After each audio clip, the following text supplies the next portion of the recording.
UK എഡ്യൂസോണിൻ്റെ പുതിയ ക്ലാസ്സിലേക്ക് എല്ലാവർക്കും സ്വാഗതം. ഹെൻറി ഫയോളിൻ്റെ 14 പ്രിൻസിപ്പിൾസ് വളരെ സിമ്പിളായിട്ട് എക്സ്പ്ലെയിൻ ചെയ്യുകയാണ് ഈ ക്ലാസ്സിലൂടെ നമ്മൾ ചെയ്യുന്നത്. ഹെൻറി ഫയോൾ എന്നറിയപ്പെടുന്നത് ഫാദർ ഓഫ് ജനറൽ മാനേജ്മെൻറ്റ് എന്നാണ് അദ്ദേഹം അറിയപ്പെടുന്നത്. അദ്ദേഹം ഡെവലപ്പ് ചെയ്തിട്ടുള്ളതാണ് 14 പ്രിൻസിപ്പിൾസ് എന്നുള്ളത്.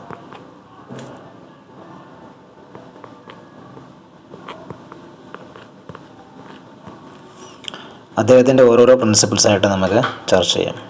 ഒന്നാമത്തെ പ്രിൻസിപ്പിളാണ് ഡിവിഷൻ ഓഫ് വർക്ക് എന്നുള്ളത്. ഡിവിഷൻ ഓഫ് വർക്ക്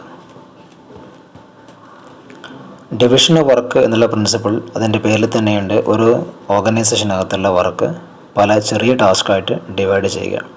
അങ്ങനെയാണെങ്കിൽ ഇതിൻ്റെ ഏറ്റവും വലിയ അഡ്വാൻറ്റേജ് എന്ന് പറഞ്ഞാൽ അങ്ങനെയാണെങ്കിൽ ഓർഗനൈസേഷനകത്ത് സ്പെഷ്യലൈസേഷൻ ഉണ്ടാകുന്നതിന് വേണ്ടിയിട്ട് സഹായിക്കുന്നു.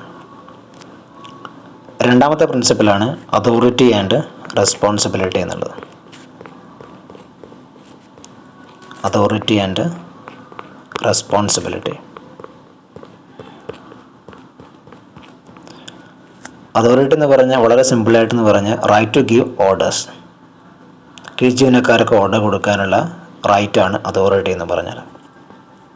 റെസ്പോൺസിബിലിറ്റി ഉദ്ദേശിക്കുന്ന ഇത്രയേ ഉള്ളൂ, obligation to perform the work. ഒരു ജോലി ചെയ്യാനുള്ള നമ്മുടെ കടമ, ഒബ്ലിഗേഷനെയാണ് എന്ത് വിളിക്കുന്നത്, റെസ്പോൺസിബിലിറ്റി എന്ന് പറയുന്നത്. അവ തമ്മിലൊരു പ്രോപ്പറായിട്ടുള്ള ബാലൻസ് ഉണ്ടായിരിക്കണം എന്ന് പറയുന്നതാണ് ഹെൻറി ഫയോളിൻ്റെ രണ്ടാമത്തെ പ്രിൻസിപ്പിൾ, അതോറിറ്റി ആൻഡ് റെസ്പോൺസിബിലിറ്റി എന്നുള്ളത്.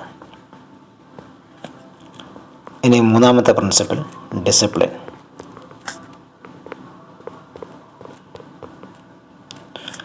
ഡിസിപ്ലിൻ എന്ന് പറഞ്ഞാൽ അതിൻ്റെ പേരിൽ തന്നെയുണ്ട്. ഓർഗനൈസേഷനകത്ത് റൂൾസ് അല്ലെങ്കിൽ ഓർഗനൈസേഷനകത്തുള്ള എംപ്ലോയ്മെൻറ്റ് എഗ്രിമെൻറ്റ് അങ്ങനെയുള്ള കാര്യങ്ങളിലൊക്കെ ഒരു ഡിസിപ്ലിൻ ഉണ്ടായിരിക്കണം. അല്ലെങ്കിൽ obedience to organisation rules and employment agreement. അതില്ലെങ്കിൽ ഒരു കമ്പനി, ഒരു ഓർഗനൈസേഷനെ മുന്നോട്ട് പോകുക എന്ന് പറഞ്ഞത് വളരെ പ്രയാസമായിരിക്കും. അതാണ് മൂന്നാമത്തെ പ്രിൻസിപ്പിൾ അദ്ദേഹം പറയുന്നത്, ഡിസിപ്ലിൻ ഉണ്ടായിരിക്കണം എന്നുള്ളത്. നാലാമത്തെ പ്രിൻസിപ്പിളാണ് യൂണിറ്റി ഓഫ് കമാൻഡ് എന്നുള്ളത്. +2 ബിസിനസ് സ്റ്റഡീസിലെ പല പ്രാവശ്യം എക്സാമിന് ചോദിക്കുന്ന ഒരു ചോദ്യമാണ് യൂണിറ്റി ഓഫ് കമാൻഡും അതുപോലെ തന്നെ അടുത്ത് വരുന്ന യൂണിറ്റി ഓഫ് ഡയറക്ഷൻ എന്നുള്ള പ്രിൻസിപ്പിളും. യൂണിറ്റി ഓഫ് കമാൻഡ് എന്ന് പറയുന്നത് ഇത്രയേ ഉള്ളൂ, each employee should receive order from one superior only. ഓർഗനൈസേഷനകത്തുള്ള എംപ്ലോയീസ് ഓർഡർ കിട്ടുന്നത് ഒരു സുപ്പീരിയറിൽ നിന്ന് മാത്രമായിരിക്കണം. അത് അങ്ങനെയല്ല എങ്കിൽ അദ്ദേഹത്തിന് ഒരുപാട് ആൾക്കാർ അദ്ദേഹത്തിന് ഓർഡർ ചെയ്യാൻ ഉണ്ടെങ്കിൽ അദ്ദേഹത്തിന് ഒന്നും ചെയ്യാൻ പറ്റാത്ത അവസ്ഥയിലുണ്ടാവും. അതാണ് ഈ പ്രിൻസിപ്പിൾ പറയുന്നത്, യൂണിറ്റി ഓഫ് കമാൻഡ്. ഓർഡർ കൊടുക്കുന്നതിനകത്ത് ഒരു യൂണിറ്റി ഉണ്ടായിരിക്കണം. ഒരു സുപ്പീരിയർ മാത്രമേ ഓർഡർ കൊടുക്കാൻ പാടുള്ളൂ എന്ന് പറയുന്ന പ്രിൻസിപ്പിളാണ് യൂണിറ്റി ഓഫ് കമാൻഡ് എന്നുള്ള നാലാമത്തെ പ്രിൻസിപ്പിൾ. അടുത്ത് അഞ്ചാമത്തെ principle unity of direction. Unity of കമാൻഡും യൂണിറ്റി ഓഫ് ഡയറക്ഷനും പലപ്പോഴും മാറിപ്പോകുന്നൊരു പ്രിൻസിപ്പിളാണ്. യൂണിറ്റി ഓഫ് ഡയറക്ഷൻ എന്ന് പറഞ്ഞാൽ ഒരു ഗ്രൂപ്പ് ഓഫ് ആക്ടിവിറ്റി, അതിന് വളരെ ഒരു സെയിം ഒബ്ജക്റ്റീവുള്ള ഒരു ഗ്രൂപ്പ് ഓഫ് ആക്ടിവിറ്റിക്ക് വൺ ഹെഡും വൺ പ്ലാനും ഉണ്ടായിരിക്കണം എന്ന് പറയുന്നതാണ് വൺ ഹെഡ് വൺ പ്ലാൻ എന്ന് പറയുന്ന പ്രിൻസിപ്പിളാണ് യൂണിറ്റി ഓഫ് ഡയറക്ഷൻ എന്നുള്ളത്. 1 മാർക്കിനും 2 മാർക്കിനും ഒക്കെ പലപ്പോഴും എക്സാമിന് ചോദിക്കുന്നൊരു ക്വസ്റ്റ്യനാണ് വൺ ഹെഡ് വൺ പ്ലാൻ എന്ന് പറയുന്നത് ഹെൻറി ഫയോളിൻ്റെ ഏത് പ്രിൻസിപ്പിളിലാണ് പറയുന്നത് എന്ന് ചോദിക്കാറുണ്ട്. അങ്ങനെയാണെങ്കിൽ യൂണിറ്റി ഓഫ് ഡയറക്ഷൻ ഉണ്ടെങ്കിൽ ഓർഗനൈസേഷനകത്ത് യൂണിറ്റി ഓഫ് ആക്ഷൻ ഉണ്ടാവും, അതുപോലെ തന്നെ കോർഡിനേഷനും ഉണ്ടാകും എന്നാണ് ഈ പ്രിൻസിപ്പിൾ പ്രകാരം പറയുന്നത്. നെക്സ്റ്റ് ആറാമത്തെ പ്രിൻസിപ്പിളാണ് സബോർഡിനേഷൻ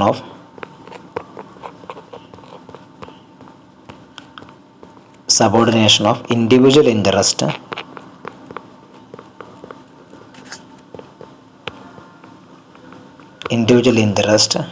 to general interest.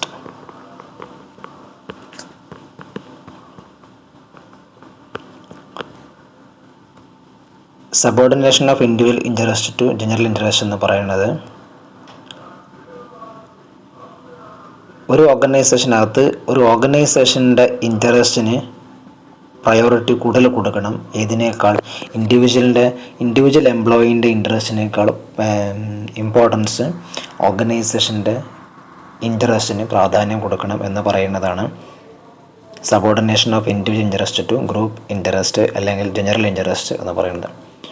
ഒരു സംഘടനയുടെ താല്പര്യത്തിനായിരിക്കണം കൂടുതൽ പ്രാമുഖ്യം, അല്ലാതെ കണ്ട് വ്യക്തി താല്പര്യത്തിനാകരുത് എന്ന് പറയുന്ന പ്രിൻസിപ്പളാണ് 6ാമത്തെ പ്രിൻസിപ്പിൾ.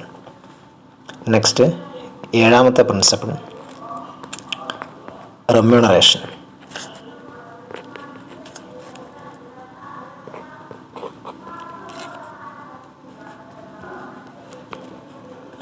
റെമ്യൂണറേഷൻ ഓഫ് എംപ്ലോയീസ് എന്നുള്ളതാണ് 7ാമത്തെ പ്രിൻസിപ്പിൾ.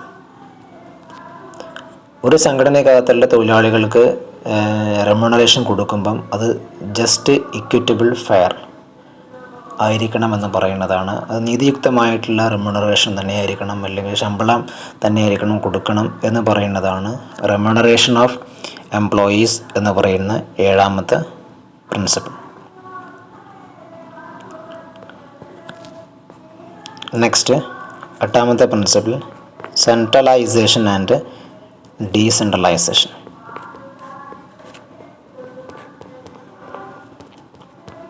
Centralisation and decentralisation.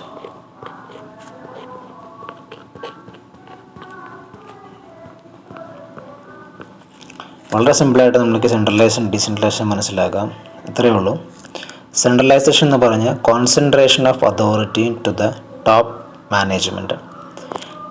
ഒരു സംഘടനയ്ക്കകത്തുള്ള അധികാരം ഉന്നതതല മാനേജ്മെൻറ്റിലേക്ക് കോൺസെൻട്രേറ്റ് ചെയ്യുകയാണെങ്കിൽ അതിനെയാണ് സെൻട്രലൈസേഷൻ എന്ന് വിളിക്കുന്നത്. നേരെ മറിച്ച് dispersal of authority to the lower level in the organisation. Dispersal of authority, അധികാരം വിഭജിച്ചുകൊണ്ട് അതിൻ്റെ താഴെത്തട്ടിലുള്ള മാനേജ്മെൻറ്റിലേക്കും അത് പകർന്നു കൊടുക്കുന്നുണ്ടെങ്കിൽ അതിനെ വിളിക്കുന്നതാണ് ഡീസെൻട്രലൈസേഷൻ എന്നുള്ളത്. ഈ പ്രിൻസിപ്പിൾ പറയുന്നത് ഇത്രയേ ഉള്ളൂ.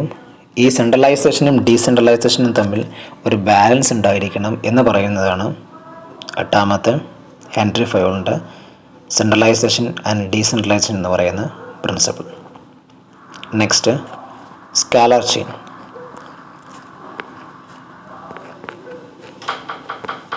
9ാമത്തെ പ്രിൻസിപ്പിളാണ് സ്കാലർ ചെയിൻ എന്നുള്ളത്. ഈ സ്കാലർ ചെയിൻ സെപ്പറേറ്റ് ആയിട്ടും എക്സാമിന് ചോദിക്കാറുണ്ട്. സ്കാലർ ചെയിൻ എന്ന് പറഞ്ഞാൽ സിമ്പിളായിട്ടുള്ളതാണ്. Formal line of authority from highest to the lowest rank. ഇങ്ങനെ പഠിച്ചു വെക്കുക. Formal line of authority, formal line of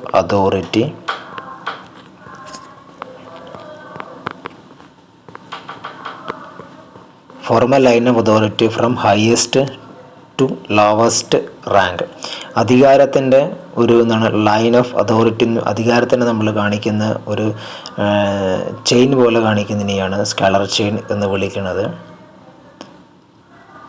ഈ പ്രിൻസിപ്പിൾ പ്രകാരം പറയുന്ന ഇത്രയേ ഉള്ളൂ. Communication should pass through established chain of command. ഇതിലൂടെ ആയിരിക്കണം കമ്മ്യൂണിക്കേഷൻ പാസ് ചെയ്യുന്നത്.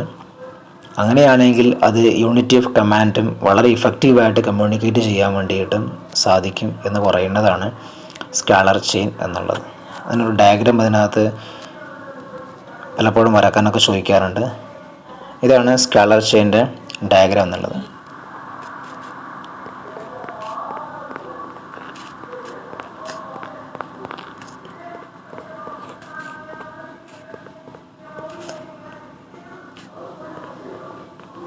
ഇതിനെയാണ് സ്കാലർ ചെയിൻ എന്ന് വിളിക്കുന്നത്. ഇവിടെ formal line of authority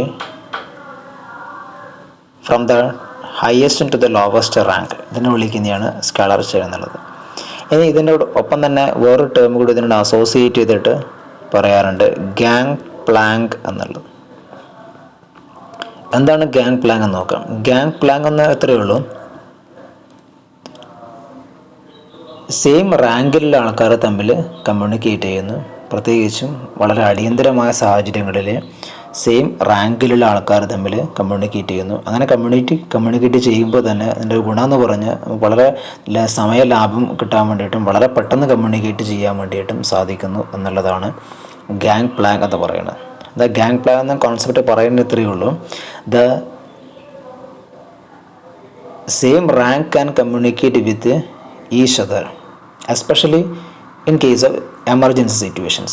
It helps to save a lot of time in communications എന്ന് പറയുന്നതാണ് ഗാങ് പ്ലാൻ എന്നുള്ളത്. ഒരു സിമ്പിൾ എക്സാമ്പിൾ കാണിച്ചാൽ ഇവിടെ സിയും ക്യൂവും തമ്മിലുള്ള കമ്മ്യൂണിക്കേഷൻ, അതായത് സിയും ക്യൂവും സെയിം റാങ്കിലുള്ള ആൾക്കാരാണ്, ഇവർ തമ്മിൽ എന്ത് ചെയ്യുന്നു, കമ്മ്യൂണിക്കേറ്റ് ചെയ്യുന്നു. ഇതിനെ വിളിക്കുന്നതാണ് ഗാങ് പ്ലാങ് എന്നുള്ളത്. സിയും ക്യൂവും തമ്മിലുള്ള കമ്മ്യൂണിക്കേഷനെ വിളിക്കുന്നതാണ് ഗാങ് പ്ലാങ് എന്നുള്ളത്. പലപ്പോഴും എക്സാമിന് ചോദിക്കുന്നതാണ്.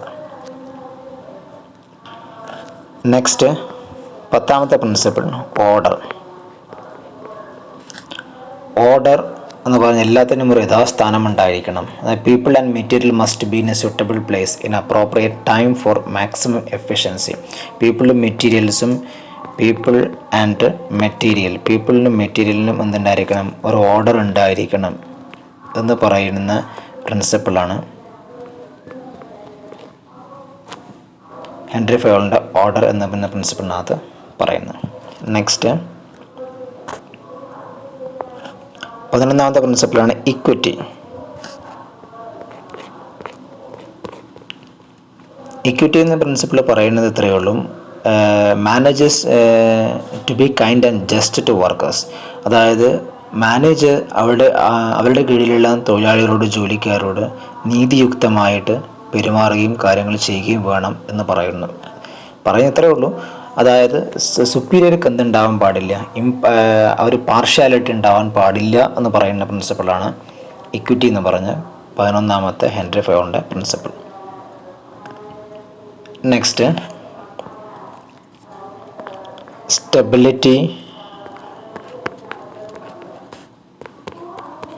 സ്റ്റെബിലിറ്റി ഓഫ് പേഴ്സണൽ, അല്ലെങ്കിൽ stability in tenure of personnel എന്ന് വിളിക്കുന്ന 12ാമത്തെ പ്രിൻസിപ്പിളാണ് സ്റ്റെബിലിറ്റി ഓഫ് പേഴ്സണൽ. ഈ പ്രിൻസിപ്പിൾ പറയുന്നത് ഇത്രയേ ഉള്ളൂ. അപ്പോൾ ഏതെങ്കിലും ഒരു ജോലിക്കാരെ ഒരു ഡിപ്പാർട്ട്മെൻറ്റിൽ കുറച്ച് കാലം വെച്ചിട്ട് പിന്നീട് മറ്റു ഡിപ്പാർട്ട്മെൻറ്റിലേക്ക് മാറ്റുന്നു, അങ്ങനെ വളരെ ഫ്രീക്വൻ്റ് ആയിട്ട് തുടർച്ചയായിട്ട് മാറ്റിക്കൊണ്ടിരിക്കുകയാണെങ്കിൽ അദ്ദേഹത്തിന് ഒന്നിലും എഫിഷ്യൻസിയോ ഒന്നിലും കാര്യങ്ങൾ ചെയ്യാനോ അദ്ദേഹത്തിന് സാധിക്കില്ല. മറിച്ച് എന്തായിരിക്കണം, should not be moved from one job to another. തുടർച്ചയായിട്ട് അല്ലെങ്കിൽ പെട്ടെന്ന് ഒരു ജോലിയിൽ നിന്ന് മറ്റൊരു ജോലിയിലേക്ക് മൂവ് ചെയ്യാതെ ഒരു ജോലിയിൽ തന്നെ സ്ഥിരമായിട്ട് കൊടുക്കുകയാണെങ്കിൽ അത് ഓർഗനൈസേഷനെ ഹെൽപ്പ് ചെയ്യുകയും അത് എംപ്ലോയീസിൻ്റെ കൊഴിഞ്ഞുപോക്ക് കുറക്കാൻ, എംപ്ലോയീസിൻ്റെ ലേബർ ടേൺ ഓവർ കുറക്കാൻ വേണ്ടിയിട്ടും സാധിക്കും എന്ന് പറയുന്നതാണ് സ്റ്റെബിലിറ്റി ഓഫ് പേഴ്സണൽ എന്ന് പറയുന്ന പ്രിൻസിപ്പിൾ. നെക്സ്റ്റ് 13ാമത്തെ പ്രിൻസിപ്പിളാണ് ഇനീഷ്യേറ്റീവ് എന്നുള്ളത്.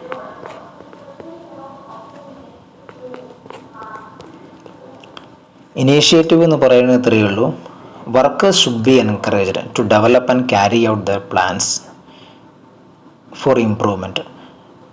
വർക്കേഴ്സ് ഒരു കാര്യം ചെയ്താൽ അദ്ദേഹത്തിന് കൂടുതൽ വീണ്ടും ചെയ്യാനുള്ള എൻകറേജ്മെൻറ്റും അത് ക്യാരി ഔട്ട് ചെയ്യാനും അല്ലെങ്കിൽ പുതിയ കാര്യങ്ങൾ ചെയ്യാൻ വേണ്ടിയിട്ട് ഇമ്പ്രൂവ്മെൻറ്റ് ചെയ്യാനുള്ള എല്ലാ എൻകറേജ്മെൻറ്റും കൊടുക്കണം എന്ന് പറയുന്ന ഒരു പ്രിൻസിപ്പിളാണ് ഇനീഷ്യേറ്റീവ് എന്ന പ്രിൻസിപ്പിൾസിനകത്ത് പറയുന്നത്.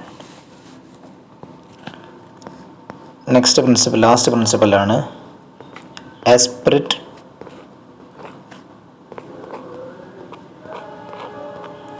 D corps. Esprit de corps എന്ന് പറഞ്ഞാൽ അത്രേ ഉള്ളൂ. Union is strength. Union is strength. ഇതൊരു പ്രാവശ്യം എക്സാമിന് ചോദിച്ചിട്ടുള്ള ഒരു ക്വസ്റ്റ്യനാണ്. യൂണിയൻ ഈസ് സ്ട്രെങ്ത് എന്ന് പറയുന്നത് 2009 എക്സാമിന് ചോദിച്ചിട്ടുള്ള ക്വസ്റ്റ്യൻ ആയിരുന്നു. യൂണിയൻ ഈസ് സ്ട്രെങ്ത് എന്ന് പറയുന്നത് ഏത് മാനേജ്മെൻറ്റ് പ്രിൻസിപ്പിൾസാണ്, അതെന്താണെന്നതിനെ കുറിച്ചിട്ട് എഴുതാൻ വേണ്ടിയിട്ട് എസ്പിരിറ്റ് ഡി കോംസ് ആണ്. അതായത് ടീം സ്പിരിറ്റ് ഓർഗനൈസേഷനകത്ത് യൂണിറ്റിയും അതുപോലെ തന്നെ ഹാർമണിയും എംപ്ലോയീസിൻ്റെ ഇടയിൽ കൊണ്ടുവരും എന്ന് പറയുന്ന പ്രിൻസിപ്പിൾസാണ് എസ്പിരിറ്റ് ഡി കോംസ് എന്ന് പറയുന്ന പ്രിൻസിപ്പിൾസ്. അപ്പോൾ നമ്മൾ എക്സ്പ്ലെയിൻ ചെയ്തിട്ടുള്ളത് ഹെൻറി ഫയോളിൻ്റെ 14 പ്രിൻസിപ്പിൾസിനാണ് എക്സ്പ്ലെയിൻ ചെയ്തിട്ടുള്ളത്. ഇത് പല പ്രാവശ്യം എക്സാമിന് ചോദിച്ചിട്ടുള്ളതാണ്. 2009, 2010 തുടങ്ങിയ ഒക്കെ എസ്സേക്ക് പബ്ലിക് എക്സാമിന് ചോദിച്ചിട്ടുള്ള ഒരു ക്വസ്റ്റ്യൻസ് ആയിരുന്നു ഹെൻറി ഫയോളിൻ്റെ 14 പ്രിൻസിപ്പിൾസ് എന്നുള്ളത്. അതുകൊണ്ട് നിർബന്ധമായിട്ടും ഈ പ്രിൻസിപ്പിൾസ് പഠിച്ചു വെക്കുക. നിങ്ങൾക്ക് ക്ലാസ് ഇഷ്ടമായെങ്കിൽ ചാനൽ സബ്സ്ക്രൈബ് ചെയ്യുക. Thank you.